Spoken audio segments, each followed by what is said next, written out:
ഒരിക്കലുമല്ല. വാസ്തവത്തിൽ കസ്തൂരി രംഗൻ റിപ്പോർട്ടോ മാധവ് ഗാഡ്ഗിൽ വിഷയത്തില് എടുത്ത സമീപനം കൊണ്ടാണ് ഈ ഉരുൾപൊട്ടൽ ഉണ്ടായത് എന്ന് പറയുന്നത് പ്രശ്നങ്ങളെ വല്ലാതെ നിസ്സാരവൽക്കരിക്കുന്ന ഒരു സമീപനമാണ് എന്നാണ് ഞങ്ങൾ വിചാരിക്കുക.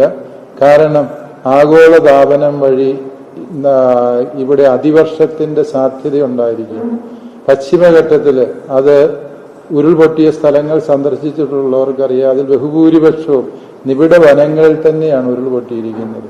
അതുകൊണ്ട് കർഷകർ ഏതാനും കൃഷികൾ നടത്തിയത് കൊണ്ടാണ് ഈ ഉരുൾപൊട്ടൽ ഉണ്ടായത് എന്ന് പറയുന്നത് തെറ്റായ നിരീക്ഷണമാണ്. തന്നെയുമല്ല, ഈ കർഷകർ 10-70 വർഷമായിട്ട് അവിടെ കൃഷി ചെയ്തുകൊണ്ടിരിക്കുന്നവരാണ്. അതേസമയം ഇവിടെ മൈനിങ് മാഫിയകളുണ്ട്. അതുപോലെ തന്നെ ഇവിടെ മറ്റ് റിസോർട്ട് മാഫിയകളുണ്ട്. അവരുടെ പ്രവർത്തനങ്ങളൊന്നും തടസ്സപ്പെടുത്തുന്നില്ല എന്നുള്ളതാണ് മറ്റൊരു വിരോധാഭാസം എന്ന് പറയുക. അതേസമയം കർഷകൻ എല്ലാ പ്രതിസന്ധിയുടെയും ഇരയാണ് എന്ന് അല്ലെങ്കിൽ ഉത്തരവാദിയായി ചിത്രീകരിക്കപ്പെടുന്നത് നീതിപൂർവമായൊരു സമീപനമായി ഞങ്ങൾ കരുതുന്നു.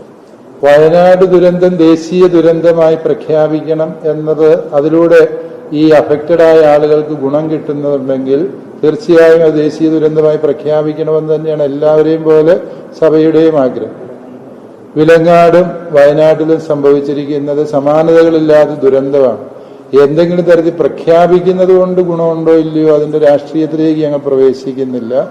മറിച്ച് ഏതുതരം പ്രഖ്യാപനമാണോ ഈ ദുരന്തബാധിതരെ സഹായിക്കുന്നത് അതിന് സഹായകമായ പ്രഖ്യാപനം ഉണ്ടാകണം എന്ന് സഭ ആഗ്രഹിക്കുന്നു.